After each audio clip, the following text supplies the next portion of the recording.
We had our friend Rick Stroud on the show last week as well from Tampa Bay, the Tampa Bay Times. And he said, similar to what Ed Bouchette said when he came on, is like, look, this is what they have now. This is what they've got now. Like, if it started now, this is the guy now. And the question is like, who, if not him, then who? And for the Steelers, Bouchette said there's no way they're making a big swing. They might draft somebody, maybe, like instead of a big swing, a check swing at quarterback, like Winston or Jimmy G, maybe, or and then Tampa, I threw out the name of Brady maybe coming back, once he's done hanging out with Lily Tomlin. He then decides that there's more than just a movie, right? Like that's where he went with the Gabbert scenario. Well, we reported earlier today that the Dolphins were thinking about and planning to go after Brady and Sean Payton as a package deal, and I don't think Brady's done. I think Brady's done with the Bucs, and I think Brady is retired for the offseason.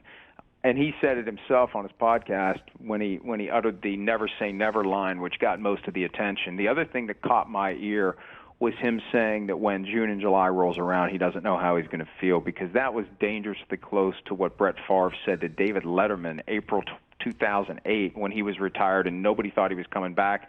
And he said something along the lines of, when training camp rolls around, something's bound to happen. I was like, holy crap, this guy's coming back. And when Brady says, I don't know how I'm going to feel, well, you know what? I know how he's going to feel, and you know how he's going to feel. And everybody listening knows how he's going to feel. He's going to feel like, I can't let this sport go forward without me because I'm good enough to still play. So maybe he placates Giselle with 4 months at home, and she realizes, you know what? 4 months is enough. And whether it's the Dolphins, whether it's the 49ers, I still think he's going to end up with the 49ers. But I just think he's done with the Buccaneers. He retired from the Buccaneers, not from football. And maybe that's why that statement only mentioned the Buccaneers. And it was every single person in the organization who was thanked. Maybe the real message is he's retiring from the Buccaneers.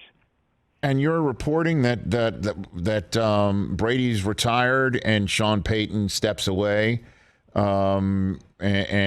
And then the Dolphins swooped in and said, how about the both of you together right here before they hired Mike McDaniel? That's what you're saying? They were planning to go after both guys, and the Flores lawsuit resulted in them pulling the plug on it. I don't know whether they decided to pull the plug or maybe the league office said you can't do this because of the Flores lawsuit. But, I poked around yesterday and sought comment from the Dolphins, and on the record they declined comment, but off the record, multiple team sources said that they actually made a request for permission to speak to Sean Payton after Payton resigned from the Saints, and the Saints declined the request for permission, which is odd to me because you can, number one, get him out of the conference because everybody thinks he's coming back to the Cowboys at some point. Number two, you get something for him. And with Brady, all that Dolphin sources would acknowledge is there's been internal discussions about him becoming a minority owner because he's very close with Bruce Beal, the number 2 guy in ownership who's eventually, presumably, going to take over the team from Stephen Ross. So, but look, hey, Brady is the unnamed quarterback in the Flores lawsuit that Flores claims Stephen Ross tried to get him to tamper with. The Patriots were petrified 2 years ago that Brady was going to land with the Dolphins because of the Beal connection. So, yeah, that was a thing until the Brian Flores lawsuit came along and made it not a thing. Hey, you watched all the way to the end. Thanks for that. Watch more right here.